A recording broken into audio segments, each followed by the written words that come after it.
That's my...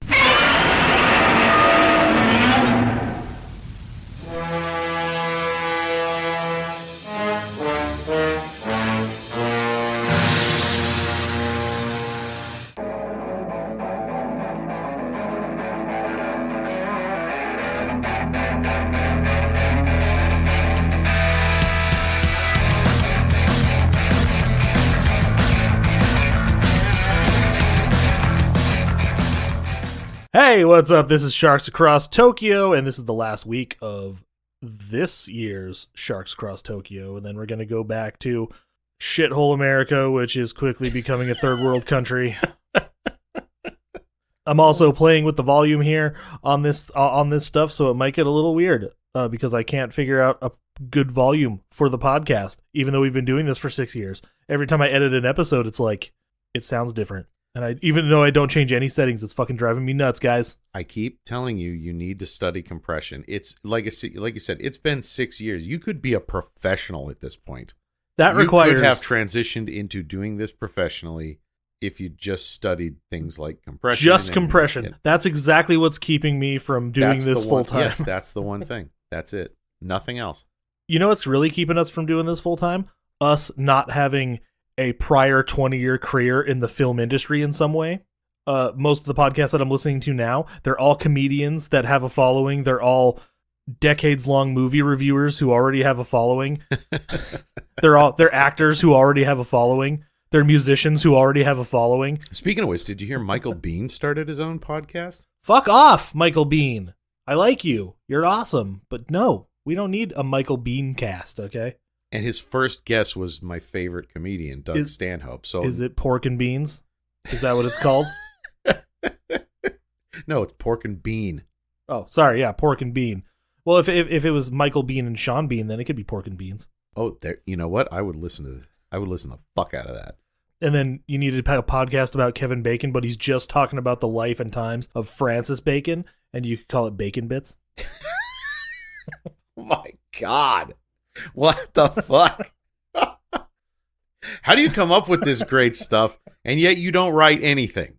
It's very frustrating. As your friend, it is very frustrating. How do you think I feel? Because when I go and sit down to write, it's like the ball is red, and that's all that. That's the whole story. The ball is just red. Nobody can kick it or anything because I don't know how to talk. I don't know how to... No, your problem is you get frustrated. This is your problem, I'm telling you. You get frustrated at the ball is red and don't keep typing. I'm like the brother from fucking... You need to just keep typing. I'm like the brother from Sing Street. I don't do words, okay?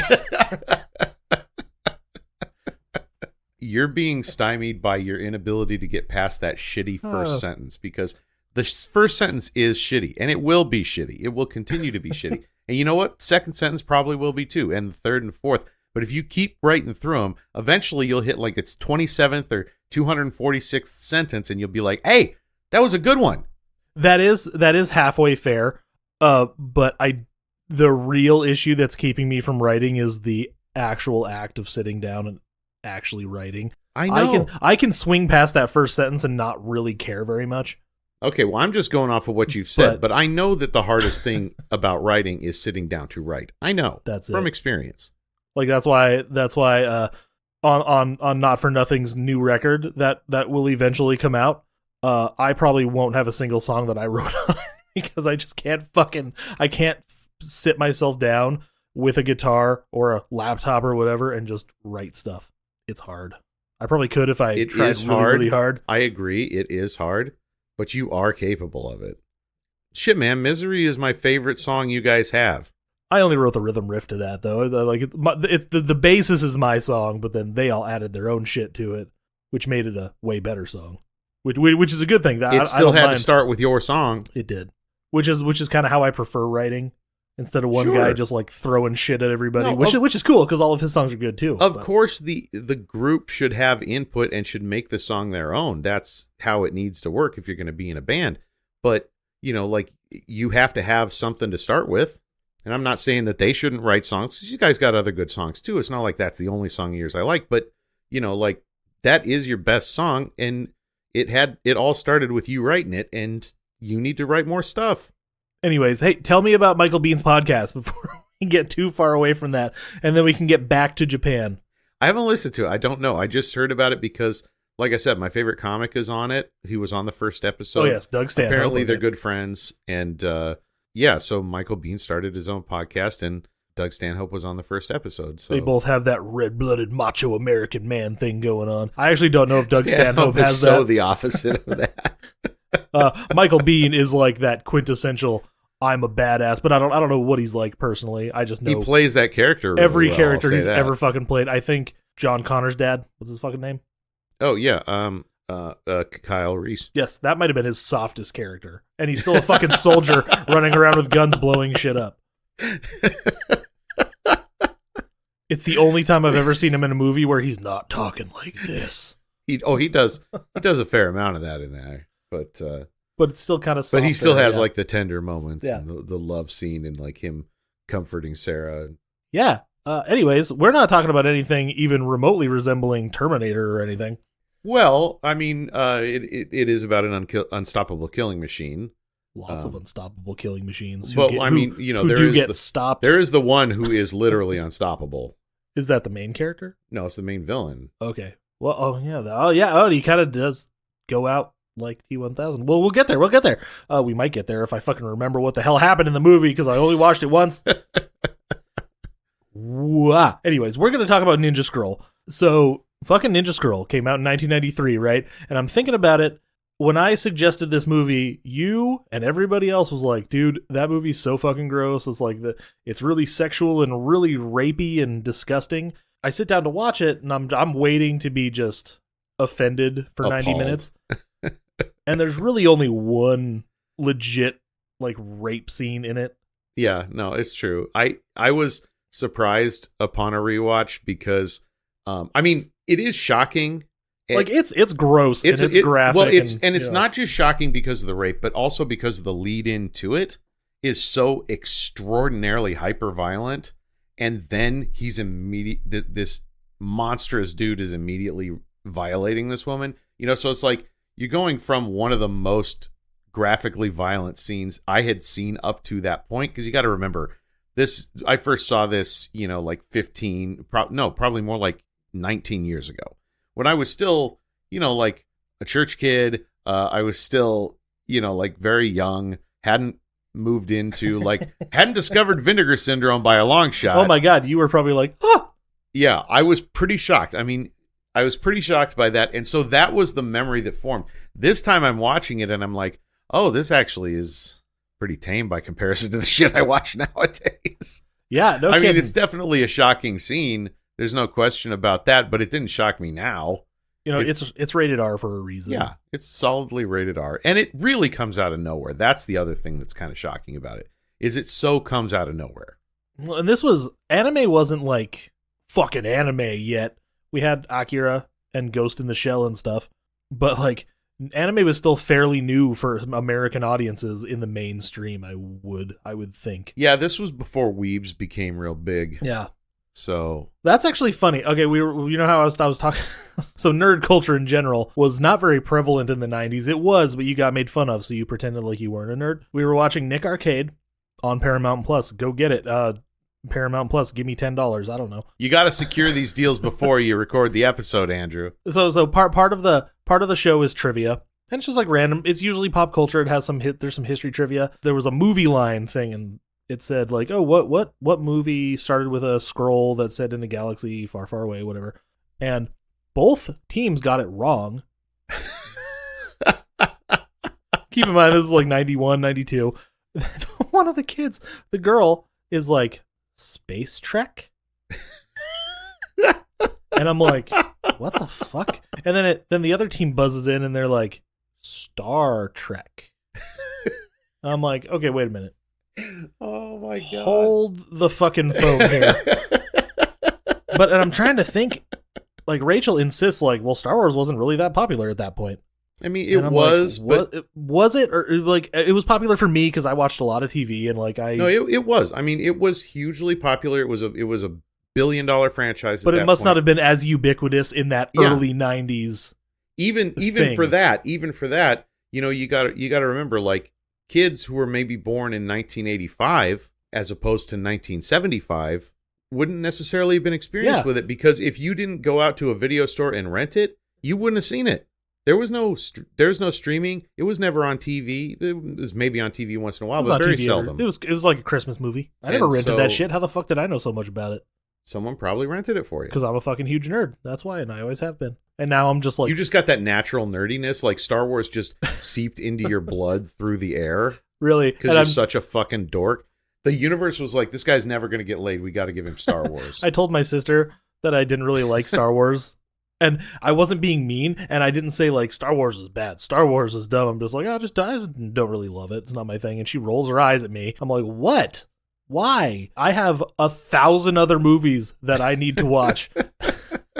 Star Wars There are Ninja Turtles out there right now. Star Wars does not seem that fucking important. We had all seen the toys. Everybody had seen the toys. So, like, you're aware Star Wars exists. But that doesn't mean you're aware of how the opening of the film is. Do you know how many fucking kickboxer movies there are? I need to make it through these fucking things. But yeah, no, I just thought that was really funny. Thanks, Trimark. I thought that was really funny. Space Trek and Star Trek, and I just watched a video on Trimark this morning. Are they like a B movie distributor? They were the guys who were responsible for Kickboxer 2 coming up. Oh, okay. Well, Kickboxer 2 is pretty good actually. So agree to disagree. When was the last time you watched that shit? 1992. Yeah, no, it's pretty good. It's not the first one. I'll probably love it. I haven't disliked anything I've found in the Puniverse yet. So yeah, it's not a fucking masterpiece. It's an Albert Pune movie. But now I walk in knowing that, and but generally speaking, I think Nemesis if you go into an Albert Pune movie expecting an Albert Pune movie, you're going to be satisfied. If you go in expecting a fucking John Woo movie or something like that, it's not the same thing. Nemesis is as close to a masterpiece as Albert Pune ever got. It's fairly close. I love Nemesis. Nemesis is great. That is a legit movie. Sword and the Sorcerer 2, great. In a different way. Cyborg was great. I fucking loved Cyborg. I watched Cyborg once, and it wasn't quite what I expected, so I need to go back and watch it again. I just watched it for the first time this year. Fucking loved it. Or maybe it was at the very tail end of last year. That was when Jean-Claude Van Damme was like, I think I'm going to try to be a real actor now. When some drama is going to seep into all these things. I'm not just going to kick people. It's really fucking good. I enjoyed the shit out of that movie. And he wasn't a good actor until like recently. It took a minute. It took a minute. Well, I'd say in the early 2000s he had, because if you saw JCVD, I didn't, but yeah, I know that's kind of when that was made in the 2000s. Yeah. I think it was late 2000s, but it was the 2000s. And that movie's fantastic. The only thing that Jean-Claude Van Damme has in common with this movie is that there's martial arts in it. That's true. There are martial arts. So, anyways, also, Van Damme's pretty ripped, and so's our lead ninja guy. Well, most of the ninjas are pretty ripped. Yeah, this fucking movie. I remember laying eyes on it once when I was a little kid, because my sister was a teenager. She was 7 years older than me. I remember her and her friends rented it. Also, Jean-Claude Van Damme played a ninja. Frank Dukes. That is true. But Frank Dukes is a ninja in real life. I know that. You think I'm not aware of the great Frank Dukes? National treasure, the greatest military resource we have ever had. This movie's actually about him. That's true. This movie is, it's a thinly veiled story. Like they didn't want to pay the rights, but it's clearly about him. Yeah, I remember getting this fucking movie, or not. I remember my sister getting this movie. We had two TVs, one in the kitchen and one in the living room, and she was watching it with her friends in the living room. And I remember being upset and bored or something. So I go and sit on the chair behind her, and I'm just like, all sad and stuff. And then she turns around, and she's like, "You can't watch this." And thinking back, I'm like, "You were 14. You shouldn't watch this either." Because it's fucking gross. There's blood everywhere. There's boobs. This movie's super fucking violent. There's snakes crawling out of ladies' vaginas. Yes. I was not prepared for that. Once that first rapey scene got done, I'm like, okay, so that was it, right? And then the snake's crawling out of her cooch, and you're like, all right, new kink unlocked. Which was great. Like it. And one thing about this movie, I think it's better narratively than Akira was. But they both have that same like cool. The animation style is really cool. I really like the way the animation in this. As much as I enjoyed it, and I enjoyed it very much. The animation in this cannot lick the asshole of Akira. Oh no, the animation in Akira is way better. But I like I like this style. It's really cool. No, I enjoyed this very much. This is a very fun movie. The animation is really cool. But you can totally see where they're skimping on the animation budget, because they had to, like you'll get 12 seconds of the exact same animation. There is a lot of still the exact same 24 frames running over and over and over and over again. Probably fewer than that even. Probably like the same 12 frames running over and over and over again. Hey man, budgetary constraints are a real thing even in Japan. No, I understand. I'm not saying I hated it or anything like that. Far from it. I enjoyed the hell out of this, but the animation in Akira is some of the greatest I've ever seen, including Miyazaki, including anybody. Akira can stand with any other animation proudly. This is a very fun movie, and it's pretty cool for what it is, but the animation is not on the same level. It's definitely a good choice for my second anime film ever. Sure, yeah, absolutely. I think I have a fairly... I don't know if I do, actually. Do I have a good base for now branching out into other things, or do I also need to watch Ghost in the Shell, which is also like these are the top 3 anime films of all time or whatever? I'm not a huge anime fan to begin with. Scarlett Johansson is not great. in Ghost in the Shell. I'm just fucking with you. I'm kidding. She was in the live action version of Ghost in the Shell, which that's true. Which whatever, I don't know. I haven't seen it. I don't know. I don't have an opinion. I did see Aeon Flux with Charlize Theron. I actually enjoyed that quite a bit, and I've heard, a lot of people. Oh, I'm not going to try and make an argument that it's a good movie. It's clearly not, but I thought it was very fun. That is perfect. Because next year for this shit, I wanted to focus on American tokusatsu stuff. And I'm like, oh, we need an anime. Like, do we do like Scott Pilgrim versus the World? Do we do Big Hero 6, which is kind of tokusatsu adjacent kind of stuff? I'm like, oh, how about an actual American-made anime style show? And there it is. Aeon Flux is definitely in that wheelhouse. I remember watching it on MTV's Liquid Television. Oh yeah. Oh no, I watched. But it was all out of sync, because they would run those episodes with no regard to the way. So the story never made any fucking sense. It just looked really cool. I'm a kid when that's out, and I'm like, this is fucking awesome. It's violent and it's cool. Yeah. What time is The Head on? Remember that show? I don't think I ever saw The Head. I remember The Max. The Max. I watched The Max. Yeah. So yeah. This is all really cool. I really like this stuff. So that's my thought next year. The Guyver. Revisiting the Power Rangers movie because it's the 30th anniversary. Speaking of Japanese shit, I watched Zebra Man 2 last week. How was it? How'd it hold up? Not as good as the first one, but fucking wild. Yeah. Like, what the fuck? Oh, and that's a high bar. The case lied. It said it takes place 40 years later. It only takes place like 15, 20 years later. Like, the case literally lies. It says 50 years later or 40 years later. And it was only like 15. Well, I'm still very curious to watch it, but admittedly, that's an extraordinarily high bar. If it fell short, I couldn't hold that against it. If it fell somewhere between that and Hokkaido, I'm good. So, how much of the plot can we actually like sum up here? So, I have the Wikipedia page open. You know what? I think all you really need is like the first 5 minutes. If we can sum up the first 5 minutes, the whole rest of it, is just them on a quest to do that. Like, and then they ultimately, they get to the ship, and that's it. Yeah. So here's the explanation or whatever. The thing on Wikipedia says the film takes place in feudal Japan, which is obvious. The Edo period, by the way. Yes. Judging by the hats, and I saw the hat, and I'm like, that's fucking Zyram. Because there's a couple like silhouette shots, and I'm like, holy fuck, is there gonna be a fucking weird alien thing popping up? That would be cool.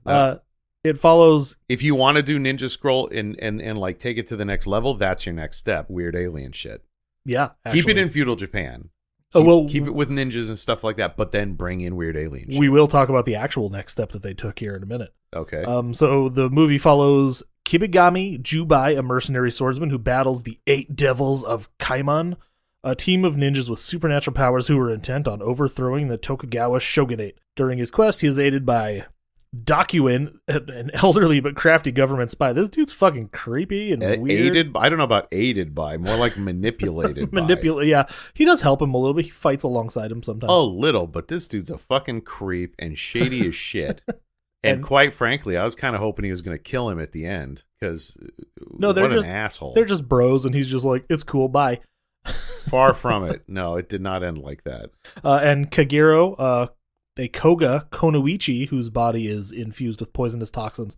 I don't know what a Koga Konoichi is, So I know she's a poison taster. Like her whole thing is she's immune to all poisons, and she tasted the food of the not the shogun, but he was like was he a shogun? I don't know. I don't know how feudal Japan's hierarchy breaks down. He's described as a ninja, so he's not a samurai. A shogun, but like he's the head of a clan. He's the head of one of these smaller clans, and they're trying to like rise in the ranks. But the guy's also very politically savvy, so he has these ninjas, and he wants them to find out what's been going on with some shit that they heard some rumors about somebody, was it that they heard some rumors that some guys were making a move on a village, or they had heard about the plague that hit the village. I can't remember if they heard about the plague first or if they found out about it when they got there. I don't remember either because I only watched the movie once, and I cannot fucking process things until I've watched them at least 12 times. Anyway, suffice to say, there's this outbreak of this plague in this village. These guys go in to investigate, and they're ambushed by these super killers, who it turns out are the 8 demons or whatever, and everybody gets killed except for her. Oh yeah, she's the one who shows up very like at the beginning, and she's all like covered in weird things or something, and I don't know. Anyways, what the fuck are you talking about? I'm talking about the ninja girl. Yeah, the ninja girl. Was she like all, I'm sad because everybody's dead? Was she that one? That was just a girl from the village who walked out of the village covered in the boils and shit and then died immediately. See what I mean? I need to watch it at least one more time. Anyway, there's a plague in the village. They go to invest. The ninja team, sent out by this leader guy, goes to investigate it, and they get ambushed. Along the way to that comes our main character, our protagonist, what was his name again? Jubai, right. So Jubai stumbles upon them accidentally. We're like introduced to him first. Then, after all that shit goes down, all of the ninjas who went in are killed, except for her, because this monster dude who's like got impenetrable skin wants to rape her. Yeah, fucking creepy. It's anime, so it's just weird. So his mouth is like way too big for her head. Like he could fit her whole head in his mouth. He doesn't, but he could. Yeah. And he's just like sucking all over her body. And then Jubei shows up and he's like, hey, I was just wondering if you could give me the directions to such and such. And the guy's like, you better fuck off. Koga Kunoichi, by the way, just roughly translates to Lady Ninja. So her name is literally just Lady Ninja. No, her name is Kagero, but it calls her a Koga Kunoichi. And he spends a good portion of the movie trying to kill that rock monster guy. They have like a big fight, and the whole idea is like the guy's skin is completely impenetrable, and then he has this moment where he's like, I don't think you're impenetrable everywhere, and then bam, stabs him in the eye. Right in the eye. It's good. It's good. And then they just kind of run off. He just kind of runs off, and but that's the movie in general, where he's injected through a shuriken or a throwing ninja star thing with this poison by that old creepy guy who's like, if you help me do this, I'll give you a fucking cure. Remember what the cure turns out to be? Yes. Fucking the lady who is full of poison. Lady. And he's like, because that's the reveal is later on. She tells him like, oh no, the guy, the impenetrable guy shows up to fight him again, but something happens and his skin just starts falling apart, and then he's able to chop him in half and he's dead. But she's like, yeah, he was already dead because anybody who has sex with me is poisoned, and they're gonna die. It's like bad biology. They need each other. Yeah. So now he needs her because she's got the cure, but we don't find that out until way later. It's a little ham-fisted way to try and get them together. But he apparently respects her and likes her or something. So she's like, let's fuck. And he's like, no, thank you. I respectfully decline. Well, I think he understands that, like, if he were to fuck her then, it would have been, like her doing her duty of like repaying a debt to him. And he was like, no, I actually care about you. I want to fuck you when you want to fuck me.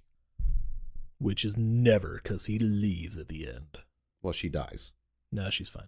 Does she come back in the sequel? Because I was under the impression she was dead. No, she's totally dead. Just wishful thinking on your part, huh?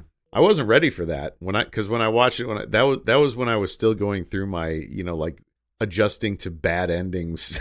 Oh yeah, when it's not a happy ending. Yeah, and it was I was like, oh, that's dark. Like she actually develop feelings for him, and like she actually did want to be with him, but then she gets killed before she gets a chance to tell him. I mean, she gets a chance to tell him as she's dying, but right before she does get killed, though, they do kiss, and that ends up curing Jubai's poison. The seven demons, right?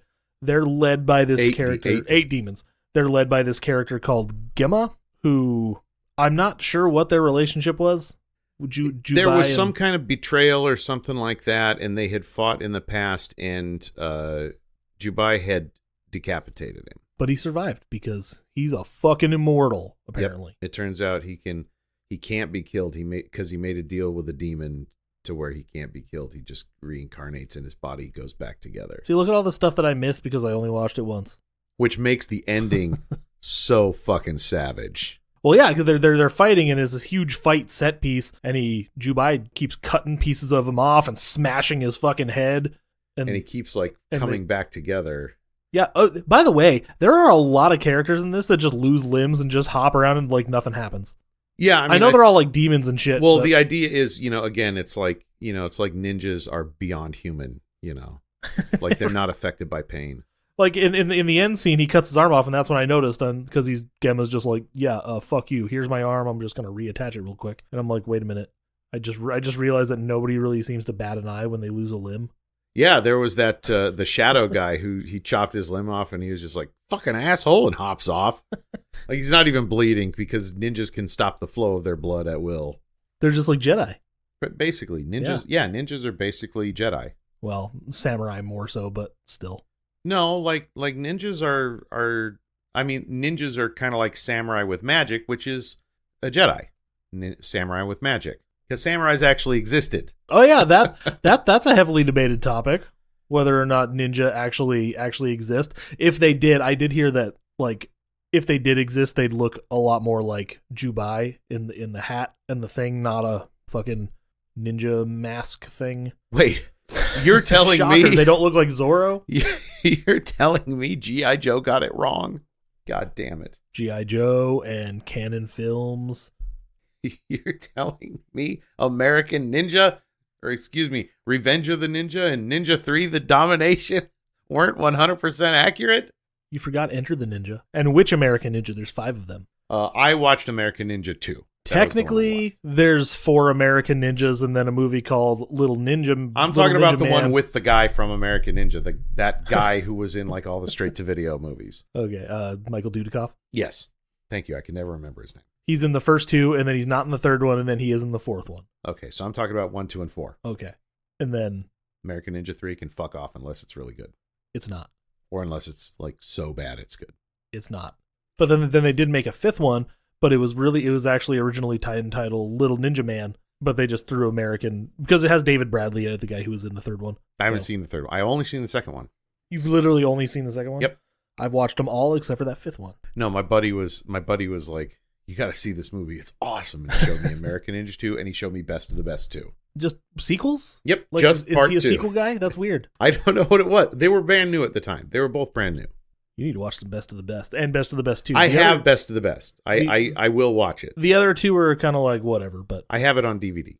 The 3rd one kind of starts out like a weird Lifetime TV movie and then devolves into Tommy kicking the shit out of Nazis. That's the one you were telling me was what if Rocky had joined the military and become Rambo, like you were saying, that was someone tried to pitch that idea or something, and you were like, that's kind of what it's like, because the first 2 are martial arts competition movies, and then it becomes he becomes a military. Not exactly. The first one is a martial arts competition movie, and then the second one is kind of a competition, but it's a big conspiracy. There's murder that they have to solve. So it's a little kickboxery, yeah. But then also with and then mystery, the third one, a murder mystery. Then the third one, Tommy's like, I'm gonna go hang out with my sister-in-law, and maybe not, or my sister and my brother-in-law, and then fight these Nazis.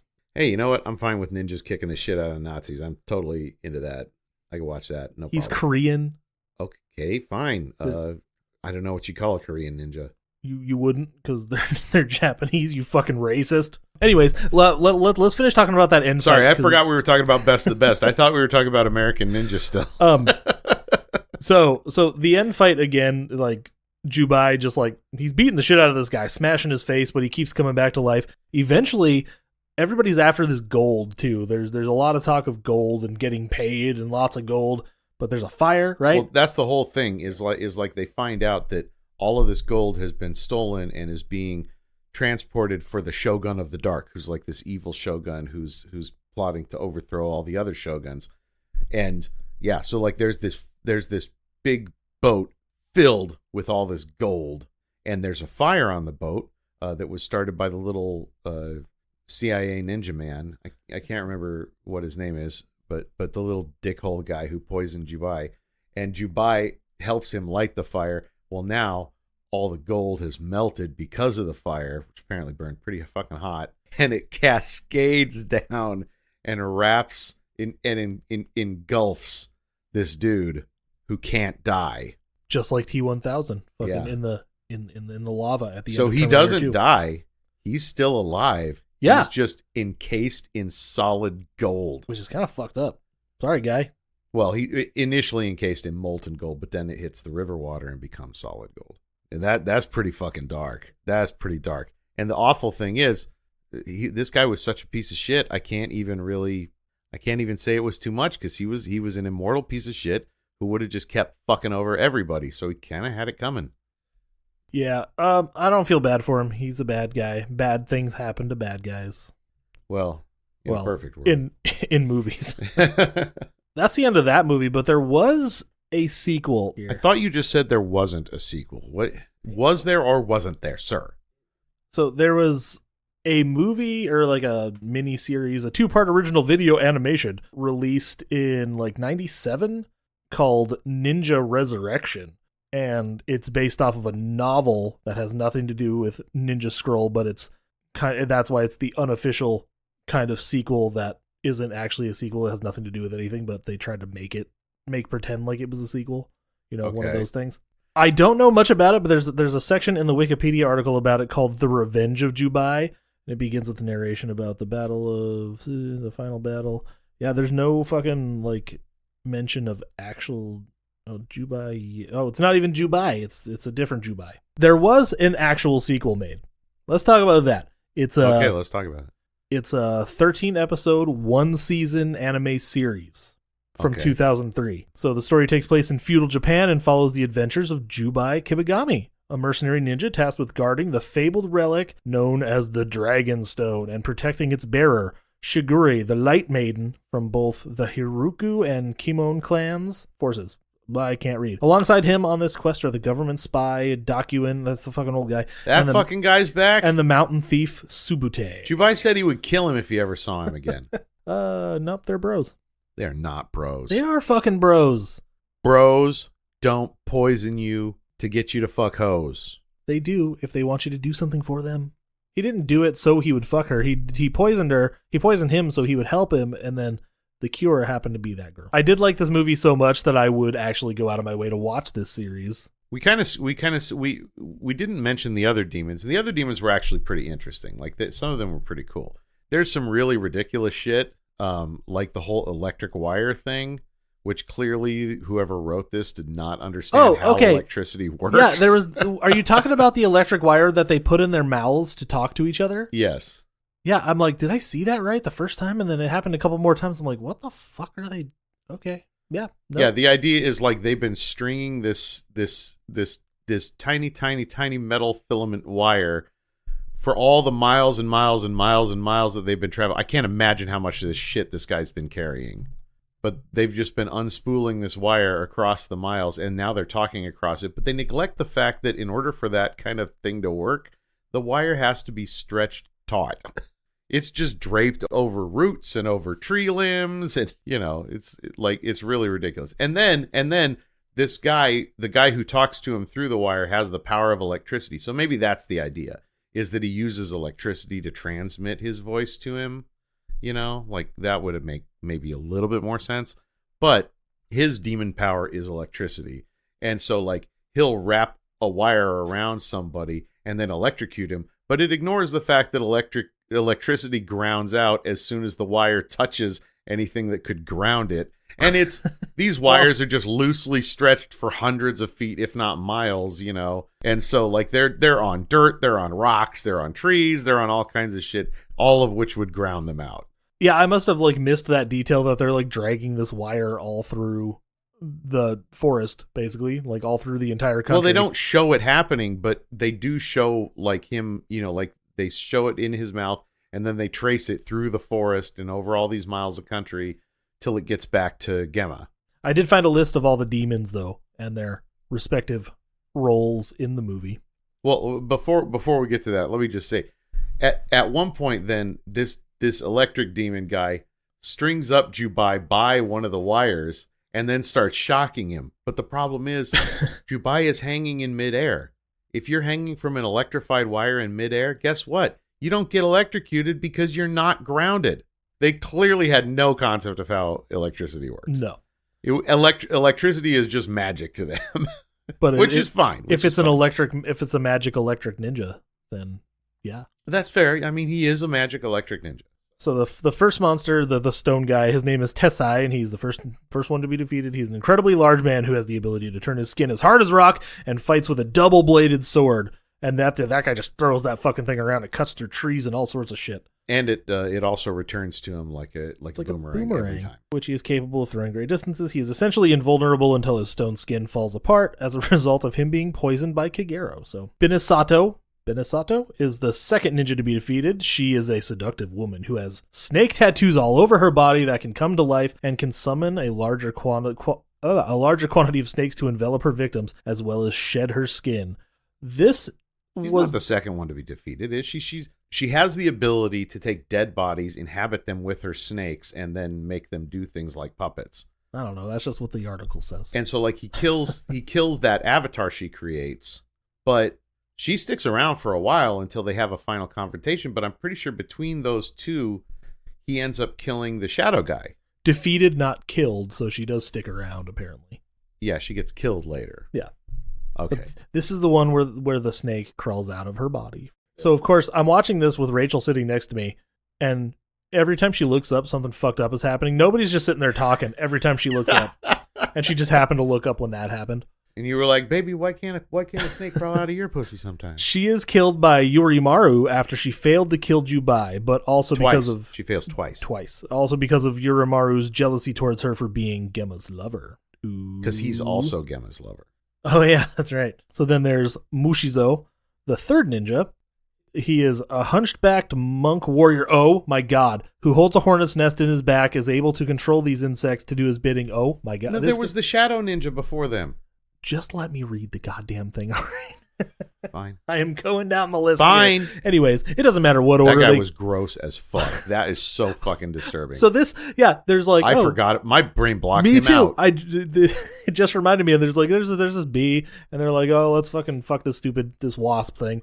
And then they're like, oh shit, there's just this swarm of them just blacking out the sky. And I'm like, that's really fucking scary, guys. We haven't even seen the guy yet. And they're just like, run. And Kagure, the girl, is that her name? I fucking forgot already. She does some magic-y stuff to protect them from the wasps until they can escape somehow. Yeah, she has flower petals in her boobs apparently, or something like that she starts throwing into the air, and they're covered in a toxin that mellows the wasps out. Yeah, we finally catch up to this guy, and Jubai like cuts the back of him, like the hunchback thing.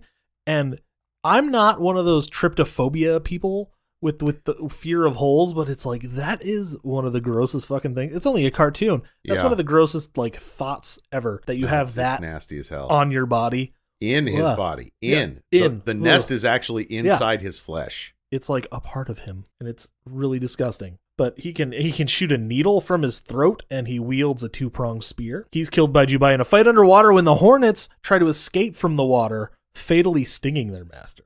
Yes. Doesn't Jubai like stab him or something, and he stabs into the nest? Oh, yeah, and then the hornets are trying to escape, but they're underwater, so they can't, so they just start stinging the guy to death from the inside. Yes, that's exactly what happens. Oh, man, that one was rough and really creepy. Really creative. Really... That's one of the coolest things about this movie is it's got some really interesting ideas. Yuck. Pussy snakes, internal hornets.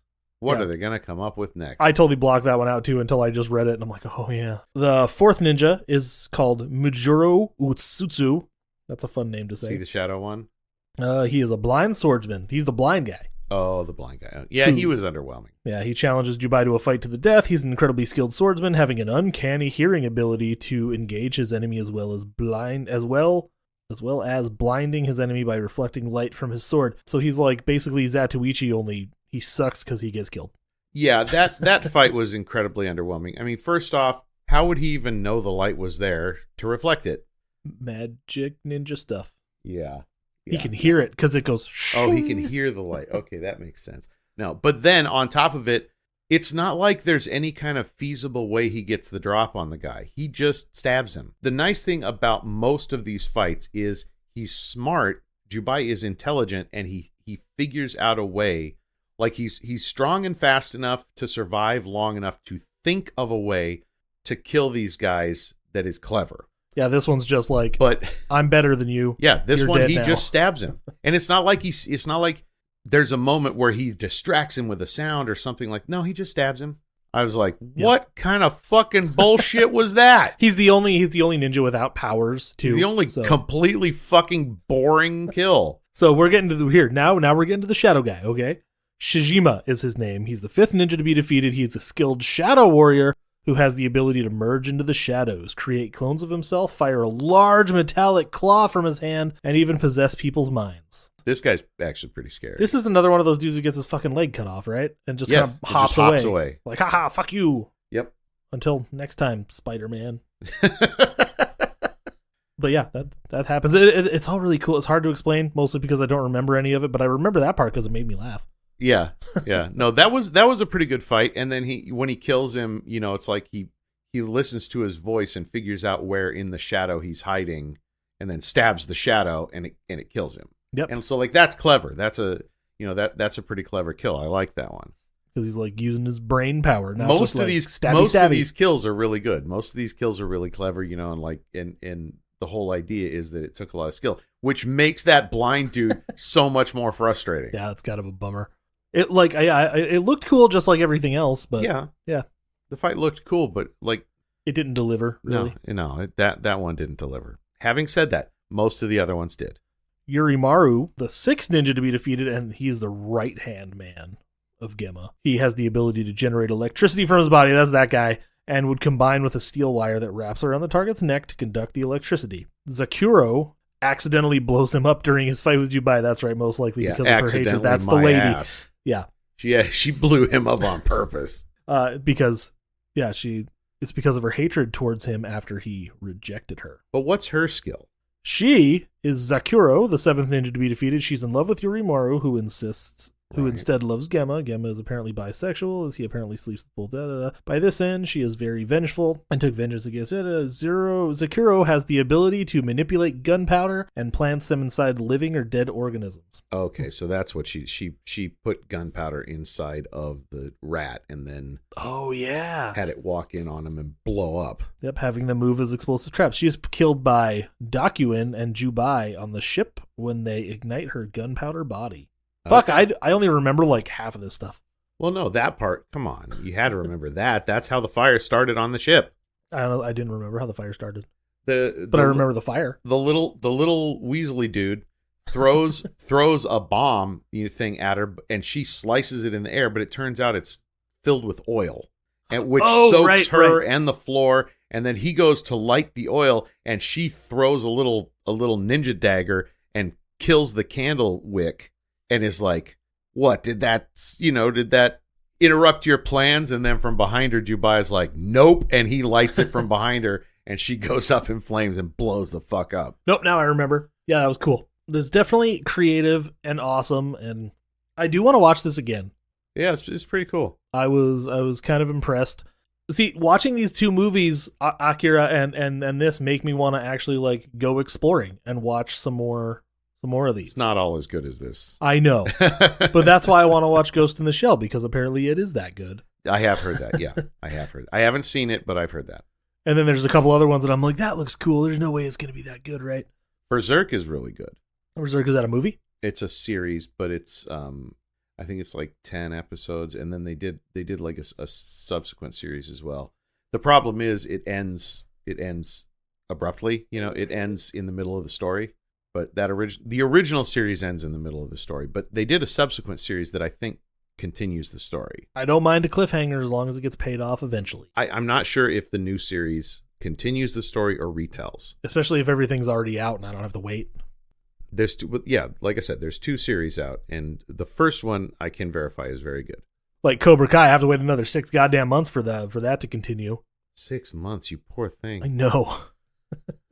How do you live with it? I don't know. I mean, here you are, your favorite series is going to get an ending, the ending that the filmmakers wanted, and I hope it ran for several years until you were ready for it to end, and then it's going to get its ending. Must suck. Must really suck. I know, it's such a fucking bummer. No, we blew through those 5 episodes in like a couple days together, all of us, and it had a good like cliffhanger. But I'm like, wow, everything's happening really fast. What the fuck is the next episodes? The next 5 episodes? What the hell's gonna happen? Like, that's the tournament, right? And then, but what's gonna happen with the last 5 episodes? We can't have 10 episodes be the fucking tournament, can we? Like, what the fuck? What the hell's going on? Not as crazy as the last season. Season 5 is fucking bonkers bullshit. I'll resubscribe when the final season comes out, and then I'll just power through the whole thing. You should. It'll be out next year sometime. Because I love Cobra Kai, but I don't need to be waiting on cliffhangers to resolve. I'm ready. Come November, I'll be coming. Yes, you will. Repeatedly would be my guess. I also forgot. This is for everybody in the room and everybody at home. This week has been really long. I had an endoscopy, so I had a tube go down my throat and stuff because could have gone up the other way, so. As everybody in my life knows, I have really bad acid reflux. What I forgot to do was tell a joke to you when we first started about my week and how they stretched my esophagus just like your mom. I forgot, and now it's out there. You're welcome. Missed opportunities, man. Missed opportunities. And then we watched Love Lies Bleeding, and there was a big, fucking awesome a big movie? Conversation about getting stretched in there. That is one of my favorite movies of the year. Like, that's high on the list. Did she really turn into the Hulk at the end? No, obviously, like it's a heightened reality. It's a metaphor. No, it's a metaphor for her, like embracing her power and taking on this fucker, and Anyways. Do we have anything more to say about Ninja Scroll? Because I don't know if I do. Besides it being kind of a cool movie, and you should probably watch it if you're into anime. But, cover your kids' eyes maybe a couple times. Yeah, I mean, it's a grown-up. It's for grown-ups. This is not animation for the 12-year-olds. Oh, you mean it's not PG-13 Deadpool or whatever the fuck people think Deadpool is? Have you been hearing all that stuff too? Anybody getting upset about Deadpool hasn't been paying attention and needs to shut the fuck up. Do you hear all those people going like, this is not our Deadpool. This is not the Deadpool we know. Like, did you know him in the first place? Yeah, you didn't know Deadpool then, because this is 100% on brand with Deadpool and Deadpool 2. The next logical step is Deadpool and Wolverine. Just because he wasn't actively blaspheming in those first 2 movies, I don't really know what you're expecting. Wait, if that was what tipped you over, I'm sorry. You're missing the point in so many more ways than just the movie. Again, not Ninja Scroll, but that's okay. This movie is very simple. It's a very A to B plot with a few curveballs thrown along the way. Mostly in the forms of creative kills, which are pretty cool. Except for one, the blind guy. I wonder what the deal was. They're like, we just need one that doesn't have powers. Apparently, they're like, yeah, we just want just fucking kill him. He just kills him. We like Zatoichi. Let's just do one of him. But I love Zatoichi, but those Zatoichi movies are fucking clever. Like, or maybe they didn't like Zatoichi, and that's why he got killed so quick. Oh. Well, I can't support that philosophically at all. No, that Zatoichi movie was really good. Zatoichi's rad as hell, man. I love Zatoichi. I don't know if I'd be able to make it through the 30 Zatoichi movies, but I'm gonna try. It's only 25 plus the series. Yeah. Jesus Christ, there's a series too? Yes. I don't have the series. The series isn't in the Criterion box set, but all the other movies except for the final one are. It's Buford Pusser level nonsense. I got to get the final one, and I got to get the series. Yeah, Buford Pusser. There's a Walking Tall reference for everybody. Thank God. I was afraid we weren't going to get a Walking Tall reference this Not episode. not the Rock or Kevin Sorbo Walking Tall, but the other guy. The Joe Don Baker Walking Yeah, Tall? that one. And then whoever. I'm pretty sure it was Joe Don Baker. Then whoever played him in the sequel and then the series that followed. You know what? Fuck it. Do we have anything else to say about Ninja Scroll specifically before we actually move on? Yeah, if the disc starts fucking up, try switching over to your PlayStation. That sounds fair. Also, maybe re-release this on a not shitty double-sided DVD. I hate those fucking things. It'd be nice to get a high-def version of this because it's a really good-looking movie. It'd be nice to see a good transfer of it. I'd probably buy it. This is genuinely good. I really enjoyed it. It, again, makes me want to go kind of explore all these weird anime movies that aren't really weird if you're into that kind of thing, but they're weird for me, okay? Because I'm new. I give it a 3.5 out of 5. Strong showing. Not perfect. It's got some issues, but strong showing. I give it 3 out of 5 vagina snakes. And Sam Raimi's looking at her going, you did it wrong. It's supposed to go in. What? Not out. It's not a snake, but it's a tree. It's a long walk for a joke that I'm trying. Okay. And you expect me to yes and that shit? Come on. Yes. And moving on. No, this movie's really cool. If you haven't seen it and you're an anime fan, you should definitely check it out. If you've only ever watched a Miyazaki anime movie, then you might want to just brace yourself just a tiny, tiny bit. Oh, more than a tiny bit. Because Miyazaki is like the Spielberg of anime, and this guy is like not Trauma. This is closer to the Tarantino of anime. The Tarantino, that is perfect, yes. But it's really cool. Really violent. Really cool animation, fun story. It's simple and cool. Oh, you know what? If you liked this, check out Vampire Hunter D. I think by the same creator. I believe. I'm not sure if it's the same creator, but Vampire Hunter D has like it's also pretty violent, but it's also really well done, very very creative, lots of interesting stuff you haven't seen before. Movie, series, or both? I'm pretty sure both. Right? I've seen the movie. Okay. Well, I've seen one of the movies. There's like 3 of them. I can't remember exactly which one I saw, but I loved it. That is something about anime that they're kind of like comic books in the way things are set up. Some movies are continuations of TV series. Some movies are movies and then they turn it into series, and then sometimes there's sequel series to movies and movie sequels to series, and it's just it's a fucking mess, and it's really difficult sometimes. That's a barrier to entry for me. For next step, I would recommend Vampire Hunter D. Well, you got anything musically going on that Fuck you want no. to promo? No, nothing except for us playing music in a basement together. Well, if you go to @NotForNothing Music, you can find out what Andrew's band Not For Nothing is up to. 5 sweaty I definitely dudes. recommend it. I've been to a few of their shows, had a very good time.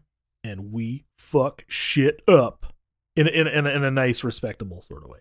If you're interested in following my stand-up, but why would you be after listening to this? You can follow me @Samuel Mance. I do have a show coming up in October. It is on, give me one moment to find the date here. Samuel Man Ass. Okay, it's the show is October 3rd at the Garland Theater. Doors at 6:30, show starts at 7:30. Tickets are $15. I don't have a link for it right now, but there will be one soon, and as soon as it is, I'll put it up on my Instagram. So you can go there and find it @Samuel Mance again. And if you want to find me and you want to find @NotForNothing Music, you can always go to @TheSharkPod, also on Instagram. Yeah, and you can also give us some money on Patreon, patreon.com/SharksCrossHollywood, where we have a bunch of bonus content for you, mostly just other episodes of us talking the same shit that we do here, but we insult you a lot more. And, I made this offer before, and the offer still stands. If you subscribe at the $1 million level, I will write you an entire 45-minute stand-up set just for you, which I will not release to anybody else if you subscribe at the $1 million level. $1 million. Yes. And I'll show you my balls. Yes, he'll if show you you want his balls. me to show me, I'll show probably you my balls. talk about his balls in the 45-minute set. I'm thinking that'll probably come up, but yes. That's on the table. So are my balls. They're literally on the table. Anyways, yeah. I've been meaning to ask you why, I didn't want to break into the show for it, but it has been distracting me the entire episode. Because he, literally before he hit record, those balls went on the table and they've just been sitting there. Well, the weird thing is his dick's not on the table. I don't know how he's doing it. They're called truck nuts, fuck nuts. I don't know why that had to be said, because I thought it sounded funny in my head. And how about that? It was funny. Just because they're as big as truck nuts doesn't make them truck nuts. They got run over by a truck. Anyways. Oh, okay. That makes sense. So, yeah. That would explain the weird shape. I'm like, it's like that flat guy from Beetlejuice. All right. So this has been it's like an audible thing when you finish the book. This has been Sharks Across Tokyo. This is a Sharks Across Tokyo production. Next time, we'll be back to Hollywood once again in what is quickly becoming a third world country, but we can kind of stop that from happening by doing certain things in November. Fucking assholes. Oh, you really think that's going to stop it from happening? I just think that'll stop it from getting too much worse. Yeah, that's what I mean. We can quell it a little. I think we're still solidly on track to third worlddom. It's just, we just won't be slamming it into fifth to get there. So that's Sharks Across Tokyo 2024. This is 2024, right? Holy shit. We've been doing this tokusatsu shit for way too long now, but it's okay. We've been doing it since the umpteens. I like it. I'm not going to stop. Will it ever stop? Yo, I don't know. Probably not, because I don't have anything better to do. To do. You got to rhyme with yo, I don't know. We're doing the rambly thing. I'm just filling time. Just anyways, wrap it up. We'll be back. We'll be back in a couple weeks. Next week, some number of weeks with another episode, but from Hollywood this time. But until then, stay jawsome.